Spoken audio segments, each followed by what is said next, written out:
Ladies and gentlemen, thank you for joining me. This is Dave Nelson, and I am starting another Between Two Stoves interview here in Sacramento, where I talk to local chefs and local farmers and local food people about what is going on, how it's working during COVID, and what they think the future holds during COVID. And we're also talking about the good that people are doing out there too, right? We're seeing people in this industry really step up, and I brought on a great guy for that tonight. I'm going to be talking with Bill Ngo, and we from Crew, okay? You all know him. He's probably one of the better well-known chefs around town, even though, if I may say, he's kind of a quiet guy, right? And so we're gonna be talking with him today, and I really wanna kind of find out about, how he got it all started. I'm a teacher. I wanna talk about those things with my students about how people made it happen, right? And so I wanna kind of hear that story. I wanna kind of hear about what he's doing now and where he thinks we're all going, as I said. But I got to tell a little story about this guy, okay? If you don't know Bill Ngo, and I'm sure you probably do if you're in this town and if you've ever dined out in this town. But I used to go to a little restaurant called Celestine's on J Street. I've been in this town for many years, okay? And they closed down and they went to another place onto greener pastures. That's all good. I wasn't, no bad feelings on them or anything. We loved those guys, right? But next thing you know, this little sushi joint rolls in there, okay? And I remember my wife and I, we went there pretty early on. We go in and it's kind of like, the tables are different. It kind of feels like a Japanese, like quick serve place or something like that. They had little strange shapes on the tables and the salt and pepper shakers. You remember what I'm talking about? Yeah, right? Yeah. And so, yeah, we go in there and I got to say, we sit down for dinner and by the end of it, I just had one thing to say. And actually Mrs. Nelson said it too. And if you know Mrs. Nelson, she speaks her mind. She said, this guy is a fucking badass. This is the best sushi in town right there. It's just like I hadn't seen anything like it back then, okay? In this town. And I lived in San Francisco, San Diego, New York, I've been all over the place, right? But in this town, there's just nothing touching it. And, we go again and we go again and again over the years. And, I don't go to places. I don't talk to people. I don't like bothering people at work, right? And so I hang back, but year after year, one thing is the dude's always there, okay? I never see this guy take a day off, okay? Maybe once, I think, over the years, you were like at a Pebble Beach or something like that. And, but every other time, this dude's always there. How often do you see an owner there all the time, right? And every single time, we left saying the same thing. Dude's a badass, okay? And through the years, I've been teaching school, all these years and kind of preaching it to my students and talking about, what you want to look at and who to look at in this town. And it's always been Bill Ngo. I have never met the man. For you listeners out there, this is my first time meeting him. I'm feeling like a little girl right now, okay? Meeting Bill Ngo. Thank you. But, I have just much respect, and that's about all I'm going to say. I don't want to embarrass the guy too much.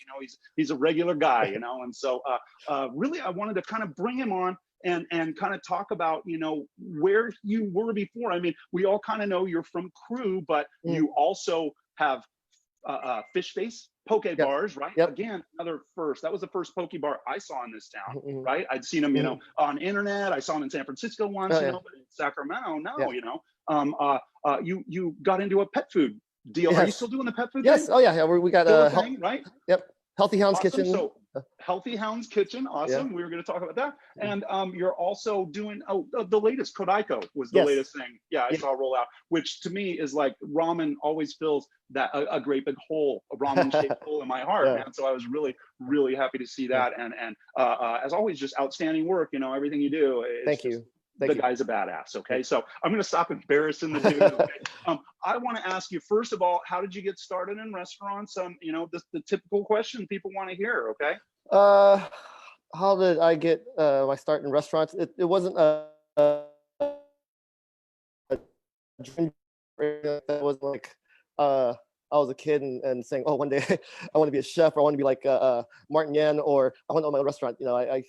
I just wasn't very good in school, and it was just a job to to make money. I think the very first job I had was at McDonald's. Worked there. Oh my God.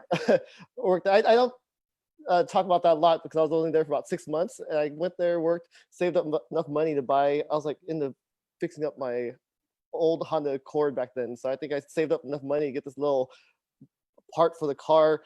and then I quit the job. And then, Oh, were you like one of those gearheads? yeah, into Oh, awesome. That's awesome. into fixing So, up the mill hey, that's import. cool. So, yeah. Getting in McDonald's, I always tell students, it's just like it gives you at least a feel for Oh yeah, the pace of the yeah. industry, right? So I Yeah. mean, it was just the first job for 6 months, saved up the money to get this one part I wanted, and then I quit after that.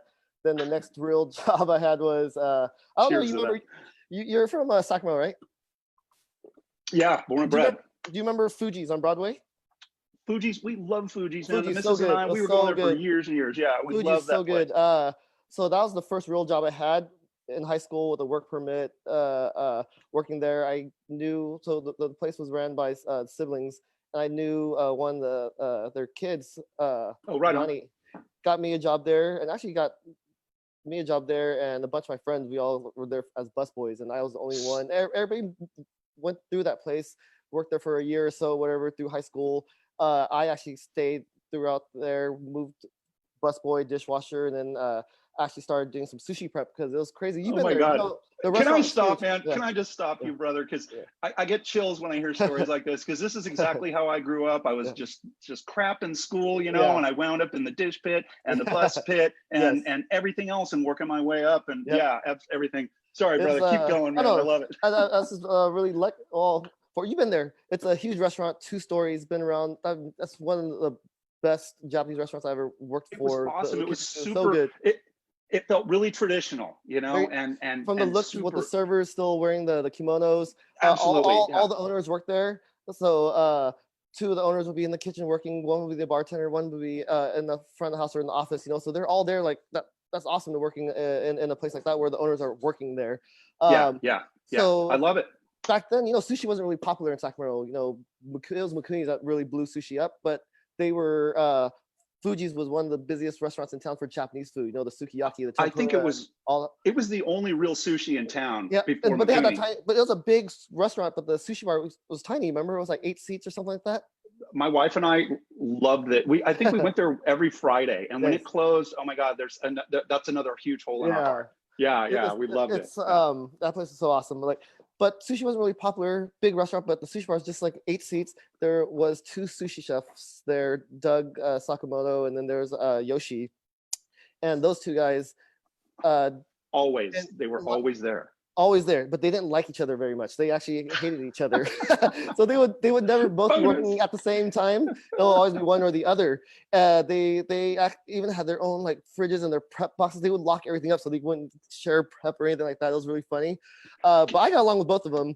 There was a 3rd sushi chef, and something happened where that guy ended up quitting. I don't know. Maybe they both pissed that guy off.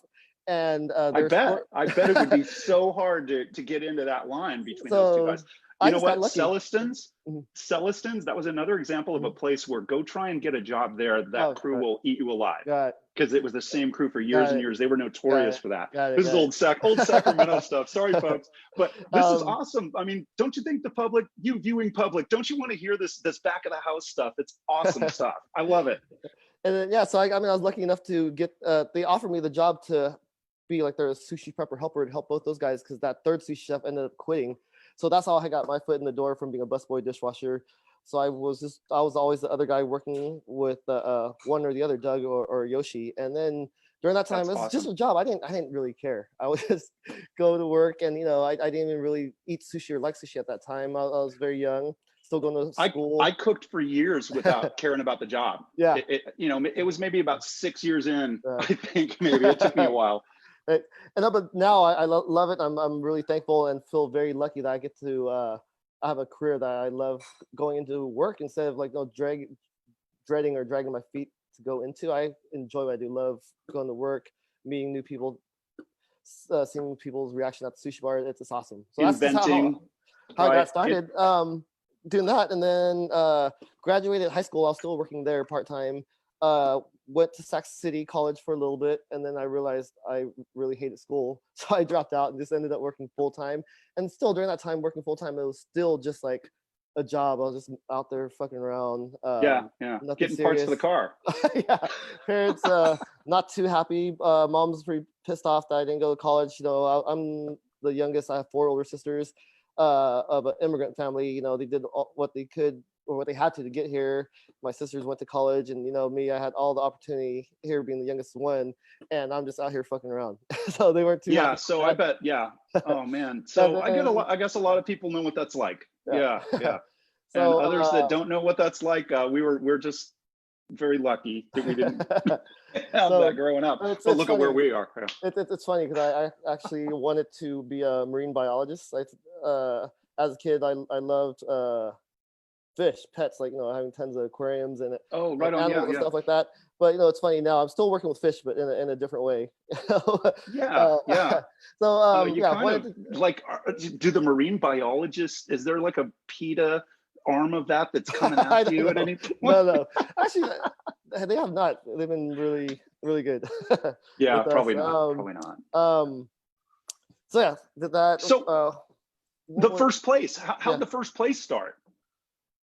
How'd you get that put together? Crew. We opened May 9th, 2005. Got very lucky, actually. So worked at Fuji's, went to college, dropped out of college, went to work, just worked, didn't really care. It was just a job. I really actually started falling in love with food and sushi when I got a job at Mikuni's. So I can't remember quite what year it was. Oh, okay. So, okay. Yeah. Hazel was open. So I there's think still they a couple just, more steps. There's still yeah, a oh couple yeah, more steps in between. Okay, oh let's yeah, go. yeah. I'm sorry. Yeah. Right there. So yeah, I was 24 when I opened. So around 20 years old, still working at Fuji's, and then Mikuni's just opened up Roseville. They had Hazel since '87, but they Yeah, just that was opened the first one Roseville. I went to. Yep. And I think they had a plan to open up many more, and they're recruiting. And I had a friend that worked there, and then he hit me up. He said, "Hey, they're looking for chefs. You come check this place out." And he got me an interview. So I didn't know what to expect of it. I went in there, and the interview was me sitting down at the sushi bar with Taro, working the sushi bar, and he just started feeding me sushi. And that was the interview. He just gave me food. He's like, How cool "Oh, is that? how long you been doing this, and when you want to come work?" And I was like, but just seeing the energy there was completely different. Because I love Fuji's, but it's a very different environment. It's very traditional, older staff, very serious, and even the sushi bar that I was working in was super traditional. These rules, like, oh, no mayonnaise sauce on this, or all the rolls, the fish should be inside, and it's like one or two ingredients, and it's just nigiri, sashimi. Can I stop you there? Yeah. Can I stop you? Yeah. Mrs. Nelson will shit can a sushi restaurant if they're putting mayonnaise in their crab. No lie. It's like weird. I never get to go back there because she won't have it. Yeah. So yeah, she just likes the steak crab. So far, she hasn't run into that at your place, I guess. So I mean, yeah. So I was like, it's funny you brought that up. I thought I knew sushi, right? Because I was so at this point, I think I was working at the sushi bar or in the sushi bar for about 2 years or 3 years or so, and I was like thinking I know everything about sushi. I know everything. Going in there, it was a completely different environment. The sushi bar was huge. It was so much energy because that's Taro had so much energy. It was fun. I looked at it. I was like, oh my god, this place is cracking. It seems everybody's having so much fun behind the sushi bar. All these young guys with the hair dyed, laughing with the guests, doing all this stuff. They remind me of like rock star bartenders, but they're selling fish.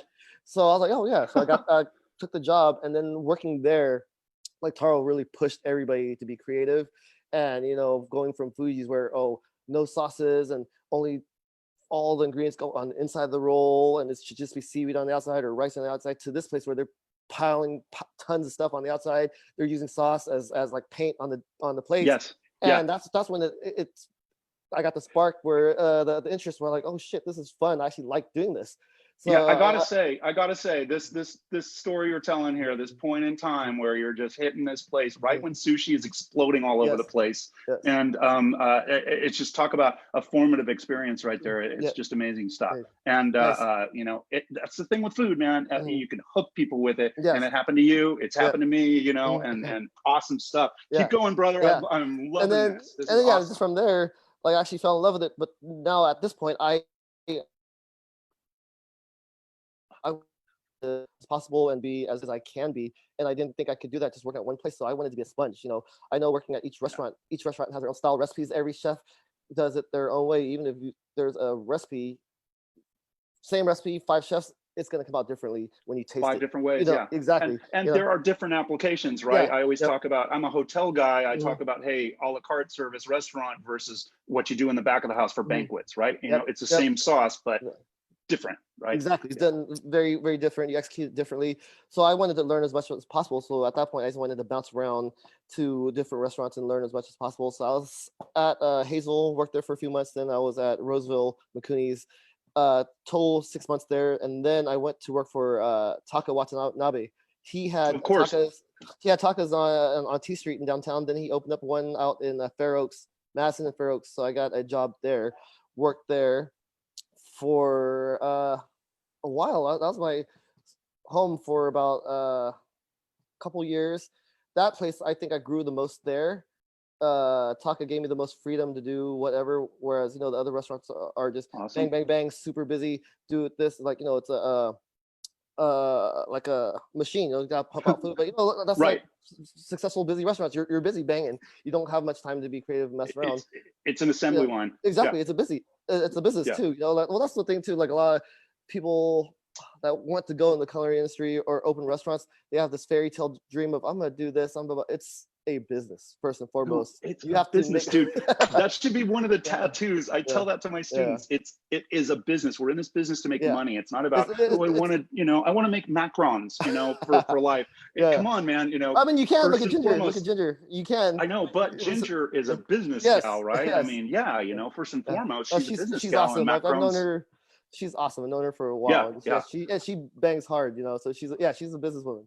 This town, this little cow town here is a monster for food. It dude. is. It really is. I mean, look at where we are. The last 15 years completely changed from 2005, from when Crew opened till now. Like all the spots that opened up, all the things happened. I remember there's time. I'll get there. So yeah, worked at Tacos, but I think that place grew the most because he gave me the most creative freedom to mess around. Can I just say, Talk is out there still. Oh yeah, it out, he is. isn't Yeah, he is. Right? Can we give that man a shout out, please? Yeah, awesome. it's Many, still out there. so many people has been through his restaurant and worked with him that own their own place. My buddy Kwai, we all work together. Now he owns Sushi Q in Elk Grove. I worked with Lou. Do you know Lou? I know Lou Sushi's. I don't know him personally. Oh yeah, so Lou from Lou Sushi, but now he is at Southpaw. I worked with Lou there. He opened up his own place. Like almost tons of people that went through there have their own place or still are like top guys or head guys now running places. You know, so legacy. Talk about a legacy, huh? So worked there for a while. And I just didn't feel like I was good enough. I was super creative, but everything I did was always just in the sushi bar with cooking. I didn't know how to cook, so that's when I actually felt like I wanted to learn more. Back then it was different. There was no Instagram. There was no camera phones. There was none. You had to develop film. I mean, I remember. Yeah, you had to take pictures with a camera. You would actually carry around a notebook. Nowadays I'd say it's easier, but if you hear about this restaurant across the world, you just go to their Instagram page, and if you kind of semi know how to cook, you go on their page, you look at their pictures, you look at some of the stuff what they're doing on what they're posting on social media, you can kind of get the style and get it. Yeah. Back then you can't do that. There's no social media, there's no Instagram, there's no camera phones, or if you go eat out, you look at the dish when they drop it off, boom, snap a picture. You have that image forever. You didn't have any of that back then. If you wanted to check out a chef that you heard about or a menu or a restaurant, you had to buy that plane ticket, make that reservation, go there and pay for dinner yourself, and then bring out your little notebook and then take your notes on it. It's funny because a couple of months ago, I was cleaning out, I was at my mom's house and I was just in my old room cleaning out some stuff. And then I found one of my old notebooks and just looking at it, I saw these little sketches of the plate, and there's a line drawing out here and they'll say, oh, this is the sauce. And then there's a little dot of this. And that's how you took pictures of a dish when you're at the restaurant back then, Let me just break in here, folks, okay? For those of you who don't know, when you're on a new job or something like that, you carry a little notepad that'll fit right in that chef coat pocket, right? And if you're lucky, the spiral goes sideways so you can stick your pencil into that thing too. And it's like chef's yelling at you, and hey, I need this, and this. You're just like blah blah blah blah blah, and get it all down. And a new plating or something like that. Yeah, I totally have. I got about 9 of those. Yeah, I got about 9 of those little notebooks kicking around here with the diagrams and when I worked in San Antonio, it's got one's biscuit recipe that is the best biscuits I've ever seen in my life. And it's still in that little notebook. Yeah. I got a San Antonio notebook and a San Diego one and a San Francisco one, and just on and on. It's like it's crazy. So, doing that, but that's how it was to learn. And, and it was weird too. A lot of restaurants or chefs that I worked with, not at the restaurants, not the owners or whatever, but they're head chefs or guys that have been there longer. Like, it was really secretive. Nobody wanted to really teach back then. I feel like it was probably job security. That's one thing that I take, and I try not to. So working in all these restaurants, I try to learn from everybody. Take the best things. I mean, that's what everybody should do. Take the best things from places and chefs, and then learn from what not to do for the one things that you don't like.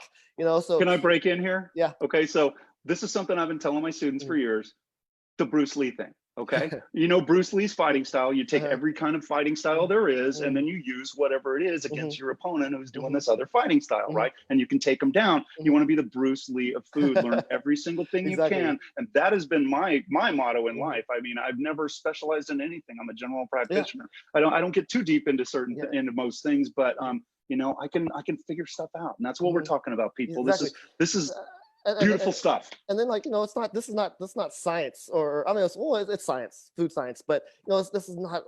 But it ain't rocket science. Yeah, it ain't rocket science. You're not doing brain surgery. You're playing with food. This is fun. There's all these rules. These. I think there's all these false things that was out there before, and it was just like folklore about you have to do it like this, that. But now it's not true. And every place I would go, ask different recipes from different chefs, like how do you cure saba, the mackerel for sushi, and every place did it differently, and I was like, and everybody swears that that's the right way, the other person's doing it wrong. It's the only way. Yes. Yeah. Then that's when you realize that there's no right way. You just make it taste good and do it right. Don't get people sick. I mean, I remember the basics. You have to know the basics, but then after that you could make it your own. Same thing with there's no recipes. People talk about people stealing stuff from each other. This day and age, nobody is inventing anything new. Everything has been done, but you just take that recipe and turn it into yours. That's what makes this fun. And really let the ingredients speak to you, right? What is good today? That's what you're cooking. Don't go to the store looking with something in mind. Go to the store and see what's there. Let somebody get into your mind and take over. Yeah. That sounded weird. So anyways, working there, then I wanted to learn actually how to cook. That's what drove me to go to culinary school. Because all my experience was just in sushi, Japanese food, and it was really hard to learn back then. Like I bought tons of books from Tower Books, but I couldn't really understand these recipes, or actually looking at pictures, I didn't really understand it. You got to speak the language. Yeah. So I wanted to learn that. So that's when I did some research. I really wanted to go CIA in New York, but I could not afford that. It was $80,000, I think, back then. When I went, it was 20 for the CIA. Yeah. Oh wow. It was 24 or something like that. I'm sure now it's closer to 100 probably. So. Oh, dude, it was like 3 meals a day. All those restaurants, and it's out in the middle of nowhere. So all we did was hit fine dining restaurants. I mean, it was so. That sounds amazing. So, it was pretty amazing. So that's my first choice. But I think that at that time it was $80,000. There was no way I could afford that. Oh yeah, no. So I wouldn't recommend now. No. So then I looked into the CCA, the California Culinary Academy in San Francisco on Polk Street, and I like that. It was about 45 or 47 grand at that time, and it was still California Culinary Academy, and it was in San Francisco, great city for food, but close enough if I wanted to come home, I could just drive home. But they're in the transition of switching over to Le Cordon Bleu, so I think I was there when they're changing over. So went out there, had a great experience from that, just to get away. Like I said, I didn't go to college, so it was good to go there. I went with a couple of my buddies. Now we got an apartment in Daly City because there's no way we could afford to live in San Francisco. So we got a place in Daly City and just commuted in. And then from there came back. Oh, I forgot, left out how I met Randall Sullen. He's been a big part in helping me get me to where I'm at now. Like to where you are now. Okay, awesome. He's been a big supporter. I remember on my 21st birthday, Taka actually bought me dinner to go to the kitchen. Oh, awesome. So Randall was a regular of Taka's at S Street in downtown. So Taka knew him, and Taka knew how much I was into food and wanted to go to culinary school. He was like, go to the restaurant. I can't afford to get a place like that, at that age. So he bought me dinner to go to the kitchen restaurant. Back then, I went there, it blew me away. Like I worked in a bunch of restaurants, sushi restaurants. It was different, these restaurants. businesses, all restaurants have to make money, but it was really different going from those places to the kitchen because a lot of It's a places different, it's completely different. it's a different animal. It's kind of like a plated banquet for what Mhm, is it, about 80 or 90 people mhm, with reception food. mhm. Well, That's kind of what I look at. back then it was only 50, so very small, Oh, just 50. yeah. Okay. They Uh-huh. cooked Wow. everything in front of you.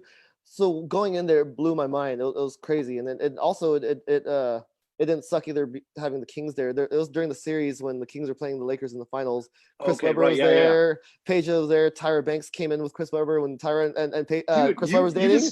you just So fall into all of these times and places, man. It's really so cool. This so is really it was interesting. crazy. So I got to meet Randall.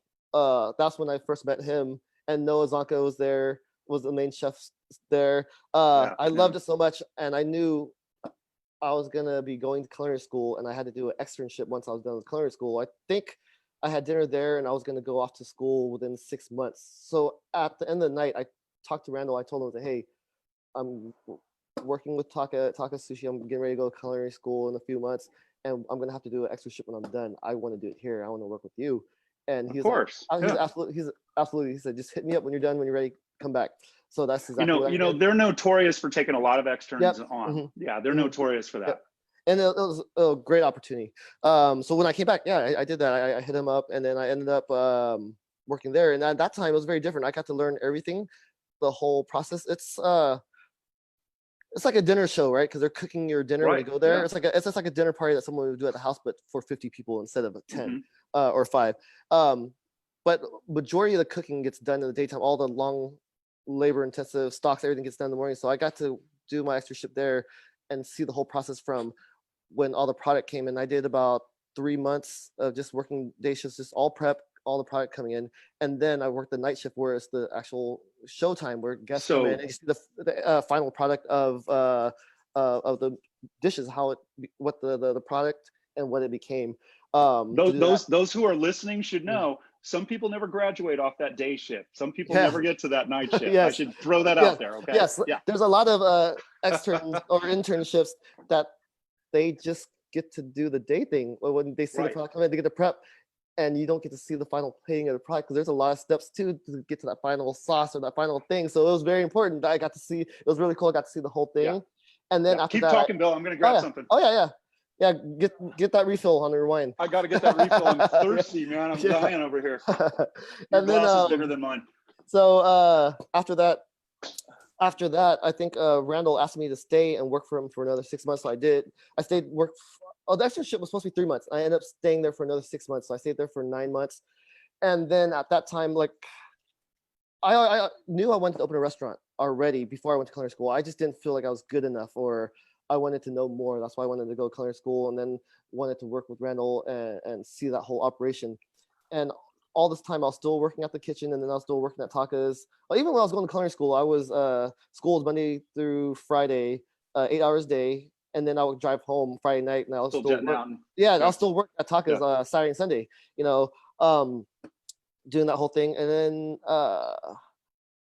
my partner now at Crew, was my boss. He was a partner with Taka at Taka's in Fair Oaks, and Okay.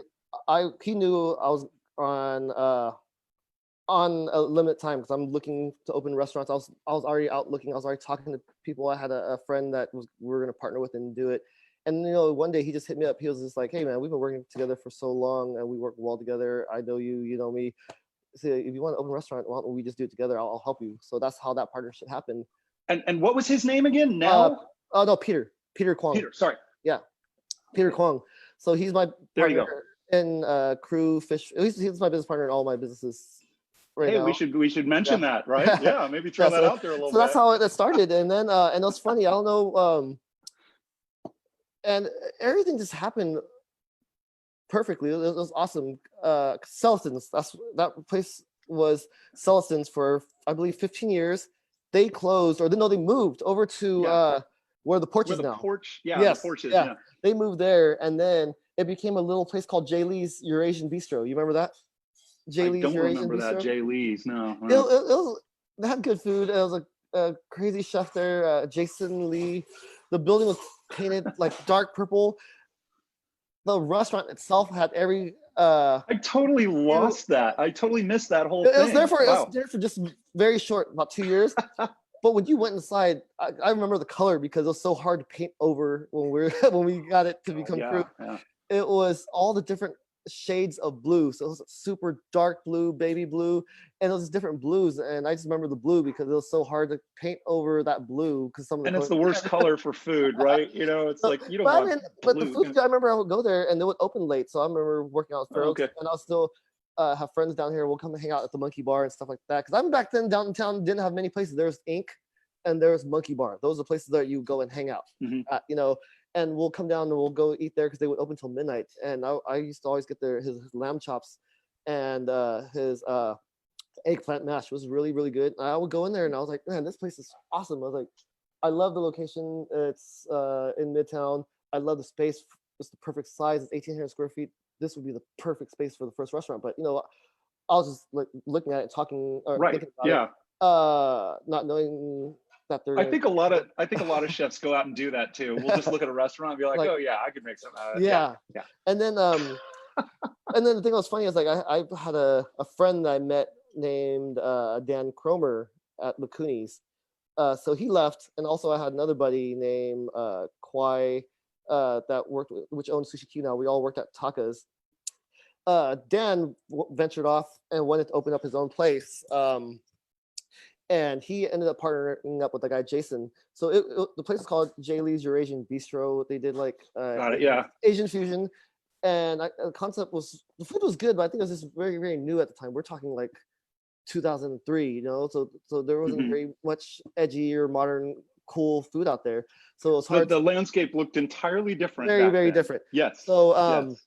so he thought sushi would do well. So the counter where the sushi bar was for crew, they Yeah. had a little wine bar. So he flipped it and turned it into a sushi bar, and he partnered up with my buddy Dan to run the sushi program. So they did that, and I think they ran with that for about 8 months, and then it just didn't work. So it ended up Hmm. closing down. And when it closed, it just so happened we wanted to jump on that space. I love that space. I was going there for that whole time when they were open just to eat. Right. They're Yeah. open late. Yeah. And it happened to turn out that Peter, my business partner now, he actually knew the landlord, the people that own the property. So he just made a phone call and said, hey, do you guys still own this building or something? Like, didn't your parents Just like own that. it? Something like that. They're like, oh yeah, we do actually, blah blah. And we're like, hey, we want it, and it just happened like Yeah. that. It never even Yeah. went on the market, and it was just so crazy because I about think a a year lot ago, of places. I think a lot of deals are like that. yeah, You know, it just it never was even just goes on the market. yeah, it was just crazy because I remember like about a year ago, I was sitting there at like 11:30 at night, just eating and having a drink there. I'm like, God, this place is awesome. This will be the perfect space for my first restaurant, and it happened. And so, how old are you again at this point? Now I'm 38. So at we opened No, crew when I was not now, 24. but then at that Oh, point. then that point, I think I was 23. So Okay. 23 when we got Wow. space. We opened it. I turned 24. My birthday is May 13th, and then we opened the restaurant May 9th. So we opened it, and then a few days later it was my birthday, and I turned 24. Wait, And what day did you say your birthday is? May 13th. Oh, I'm May 18th. Right on. Happy birthday, brother. 13th. Yeah, Yeah. thank you. Alright. And then the restaurant opened on May 9th. So yeah, I was 24 at that time. So that's how that happened. We did it, and boy, well, that first year was insane. You know, even though I worked at a ton of restaurants, I went to culinary school. I thought I knew everything. I didn't know shit. Going in there, I didn't know. I knew how to make sushi. I knew how to kind of cook. I'm going to culinary school and working at the kitchen, but I had no idea how to train front of the house, how to hire, how to do schedules. I didn't know any of that. So, I imagine, usually, you hit that first job like that, and it's like you never learn more in that first year yeah. than you do in the rest of your life. And it was so forget hard about kindergarten, any of that. It was very hard because it was sink or swim. So I remember I was there every day. I don't know how I could do it. No, I could not. And I only know how I did it back then, working Yeah. 6-7 days a week, and we had double shifts. Now at crew we only open for dinner time. Back then we were open for lunch and dinner. I would work doubles, and then we didn't have a GM. We didn't really have anybody doing the inventory. We couldn't afford. We didn't really have a chef de cuisine or anything like that. Like I would have to do the produce order fish or for sushi, proteins, sake, wine, all the stuff. And I was like, I don't know how I did it, working 7 days a week and those doubles. Like now, like I'm tired after working just 4 or 5, or So it's very different. can I just say, I mean, all this time you're talking about, please don't feel insulted, but you're pulling it out of your ass, right? And Yeah. all this time, as a customer, because I went several times in that first, couple of years there, and it's just like on our side, again, it was still just like, we've never seen anything like this in our lives, or, at least in this town, food, like the food, I had an idea of what I wanted to do, but then like everything else was I wasn't ready for, I think it's just because you're so chill, nobody really realized, that you were inside just like secretly panicking. Well, I mean, I think the guests didn't realize that, but I think the staff knew.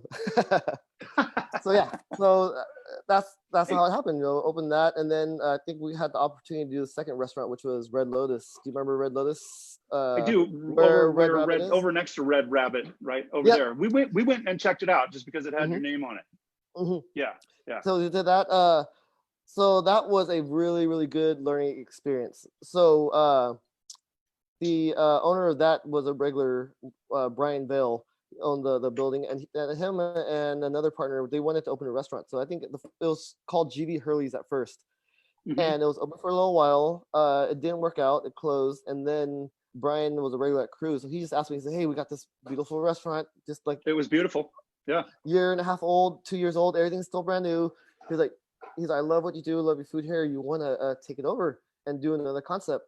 And me at that time, now I think I was 27 years old, super young, full of energy, 27 years old. Cruise finally like doing well, because we weren't making money for the first 2 years. We were still trying to figure everything out, and the building was so old. So now it's money with it. So it's finally gelling. Yeah. So any little money we made, we had to put it back in the building because it's such an old building. But then now it's been several years now. It's starting to go well. I felt like I was on top of the world, and I was like, the golden child. I knew what I was doing. So he gave me this opportunity. I was like, fuck yeah, let's do it. I went and looked at space. I was like, oh, the place is beautiful, full bar, back patio, front patio.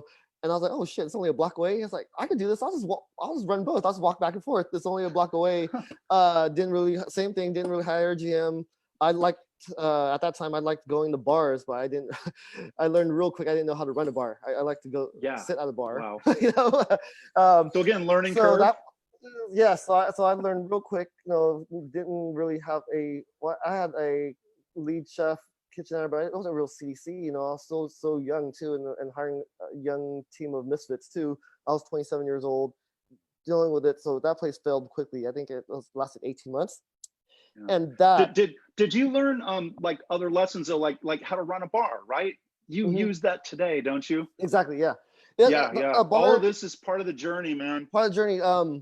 It was tough, man. That restaurant closure took a lot out of me. I would say that was the closest thing to, well, at that time, like state of depression.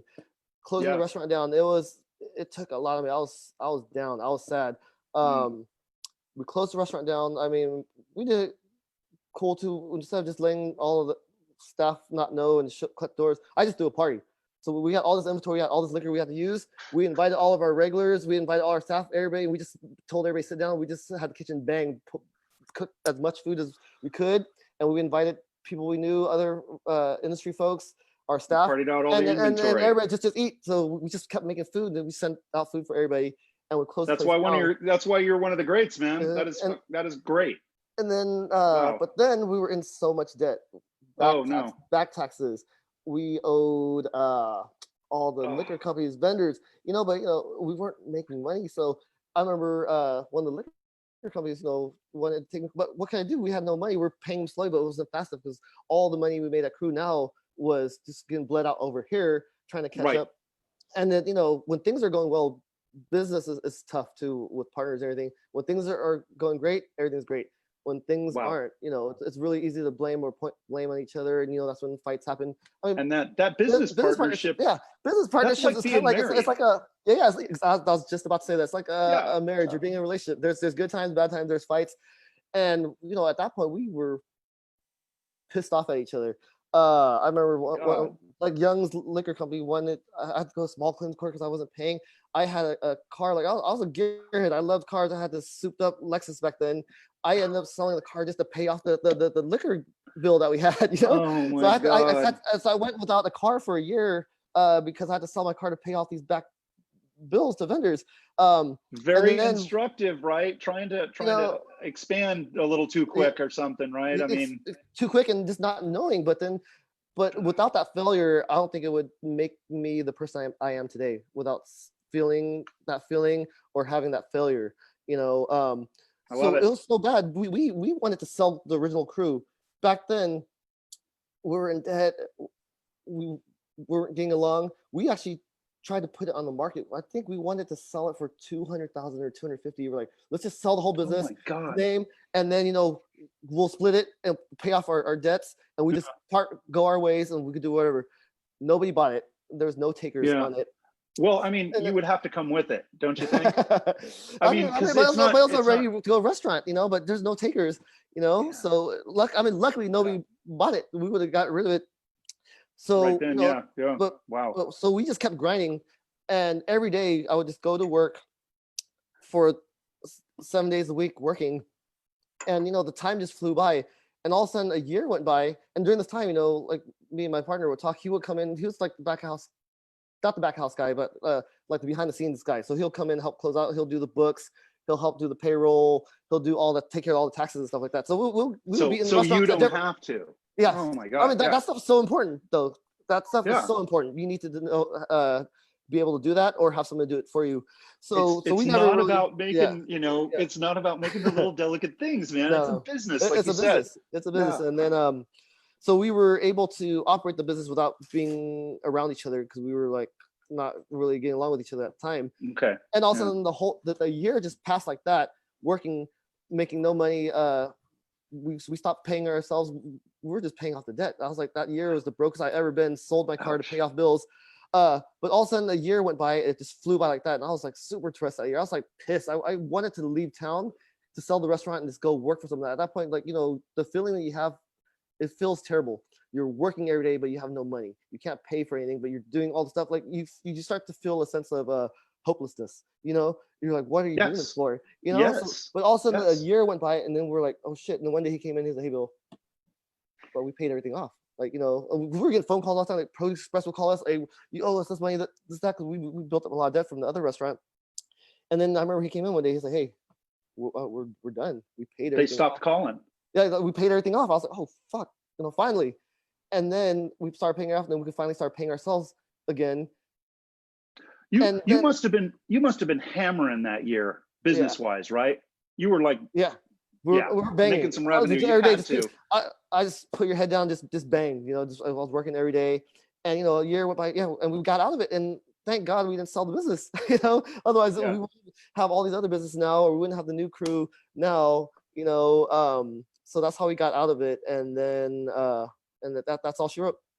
I gotta say, Bill, what a story, huh? It sounds like one of those rock and roll band documentary movie biopics that you see all the time, right? The partners are all thinking about breaking up, but you hammer it through the next tour. It's not just all the good times too. That was a really, really rough 2 years. Oh my God, yeah. But a happy ending is where I was going with this, man. I mean, you're kind of, at least in our little town, man, top of the world, man. And it's awesome to see. And it's an awesome story. I'm glad people can hear it. I love stories like that. Hey, who are some of the other guys on your crew that you want to give a shout out to? Who's making all this possible down there? Oh man, the whole team's awesome. Like, you need this. It's not just one person, one thing. You need a team to win championships. This is like a basketball team, and you need a whole team, down to your GM that nobody sees. Like, I just got done watching that documentary with Jordan, The Last Dance. Nobody's gonna know who the GM is, and that everybody talks about Jordan, but it takes a whole organization. It takes a whole team. It takes everybody to make it successful. And it's not just one person. The dishwasher is one of the most important guys in the back house of the team. If the dishwasher doesn't show up, or he's not there, or he's sick, man, it's gonna be a rough night. So somebody's going to have to do it. Everybody else has got to pull. That's the thing about the business. There's not like an on-call list, to jump onto. We just got to pull together and make it up. Hard. it's not just one thing that makes it happen. Like I always say it's like a race car. You know what I'm saying? What's more important, the tires or the engine, or even the engine? What's more important, the pistons, the rod, or the valve spring? Or a spark plug. A spark plug. Every piece is vital to make that thing work. You know? Yeah. It's a well-oiled machine. I think that's a good metaphor, actually. Yeah. So what are you guys doing? I wanted to bring in that idea, the Feed the Front Lines 916. I know you guys have been working with those guys. Tell us what that looks like and what that's all about. That's an awesome program. We're really happy to be part of it. We got involved because our landlord, John Mikasich, super awesome guy. Him and his wife. Can I just jump in here? Yeah. Back in the day, I worked on Diamo with those guys. So he had just graduated Stanford, I think, and was getting into the family business back when I was there. Yeah. And that's where I met my wife at that place and everything. Yeah. Nice. So anyway. John was one who got us into it. It was him and his wife, and John's sister is actually in the medical field, and you know, Wendy. Yep. Yeah. With the whole shutdown, you know, because they own Limelight as well. He felt like he wanted to do something, you know, and with Limelight closed, you know, he's such a nice guy. He wanted to do something, so he got with Wendy, and they talked about what they could do, and then she was just talking about the situation in the hospitals, how, you know, it's not like what feeding the front lines, it's feeding the hospital workers, because it's our frontline healthcare workers. Right. Well, the thing is their cafeterias, you know, the hospital normally they have their cafeterias, or there's food trucks, or these things that they get food from. But during that whole initial outbreak, they were all working crazy hours night and day, but then their cafeterias were closed, the food trucks were gone because everything was shut down. And imagine working like a 8, 10, 12-hour shift and getting off and having a couple hours and hungry, and you don't even know where to get food because now like all the places that you go home is closed. Got home, so they wanted to do something, and they worked with this group Feeding the Front Lines to raise money, and it's doing something nice to the frontline workers, but also helping the restaurants that were closed. That now you can't open for dine-in, so the last 2 months, 3 months, everybody's hurting for money. All the businesses, this is one of the biggest hits the industry has taken in a long time. Right. So this is a way to help both sides. You're doing something nice for these hospital workers that are working their asses off, and then you're helping support local restaurants. So the way I understand how it works is like they're taking cash donations from the public. And by the way, if anyone wants to donate, it is Feed the Front Lines 916. Look them up. You'll find the link. Okay. Yeah. And they're getting cash and then taking that cash, putting it into a restaurant to provide meals for frontline workers at the end, right? Is that kind of it? So it's employing workers and it's feeding frontline people, and it's a beautiful thing. I love it. Yep, exactly. So it started with John and with Limelight doing lunches, and then he recruited us, and then we did with Oboe, and I think Hook and Ladders is on it now, and they're still as the more funds are raised, they'll be including more restaurants. And it's really awesome. One of our regulars, local UFC fighter Josh Emmett, joined us to like raise awareness, to raise money and stuff. So, you know, the more funds we could raise, the more restaurants we could help too. And more donations, not just the hospital workers. We did a few for fire stations as well. Oh, cool. Yeah, right. So, frontline workers, right? Yep. These are our essential workers out there, right? That's awesome. So it's an awesome program. Yeah. So again, Feed the Front Lines 916, guys. That's how to find it. There's also Feed the Front Lines. It's national, right? And I think the wonderful Jose Andreas is taking care of that end of it. So if you know about him and his work, guys, you know the man's a saint. Okay, he ought to get the Nobel Peace Prize as far as I'm concerned. This guy he's a chef, and he knows how to get shit done when stuff needs happening, right? And stuff needs to happen, right? And so throw lots of money at these guys, man, that they're doing good work and everything. Let's see, Bill, who else is doing cool stuff around town that you know everybody in town? Man, this dining scene is so awesome now. Like everybody is doing some amazing stuff now. You know, like I said, it's just been completely changed over the last 15 years. I mean, it's kind of hard to say. Everybody's killing it, like, you know, and it's a good competition too. It's not like a how do you say it? Like, you know, other cities you hear about it, you know, it's really the camaraderie here is different in Sacramento. Like even that Pebble Beach Food and Wine, you know, it started with a couple chefs going, and we all try to get all of our industry friends in to go. You know, if you ever need any help or anything, you call somebody or text them. We all share recipes. Yeah, you see That's it. what's really cool You about see this, it this all the community. time. That's what's really Anybody cool got a about this community. sausage? Yeah. Anybody got a sausage stuffer Yeah, or that's whatever what's it is, man. really cool about this industry right now, like, in Sacramento. But I mean, one of the latest restaurant openings that I really like is just the design and the look is Beast and Bounty, and Isn't it beautiful? Yeah, it's beautiful. yeah. My buddy Brock over there is running it. He's doing a great job. But you know, just that whole development there. When you go and you eat inside that restaurant and you just look out the window, you feel like you're in the city or somewhere else because just the look. It's awesome. So It like is, yeah, yeah, and but with a little bit of history too. You know? yes, yeah. Which I love. You know, Yeah. the rails outside and everything. Yeah. I'm a huge Mhm. Sacramento history buff. Yeah, You know, yeah. and so that I mean, stuff just and grabs then me. Yeah. every place, or you just go to like Waterboy. It's so old old school look, but you know, it has its place here. You know, it's awesome. It's that solid food for years. It's like, Yeah. he's another guy like Mm. you, if I may say. He's even been at it a little bit longer. I try to think of somebody, and I told you I wasn't gonna, shower you in compliments anymore, but I just try and think of another chef that has had the longevity of you and been playing at the level you've been playing at for as long as you've been doing it in this town. And yeah, probably Rick Mann is another guy that's Yeah. up there, maybe Yeah. Taro or something that's been in the game Yep. for a super long Yep. time and just nailing it. Yeah. Awesome stuff. But about I was wondering about Family Meal. Mhm.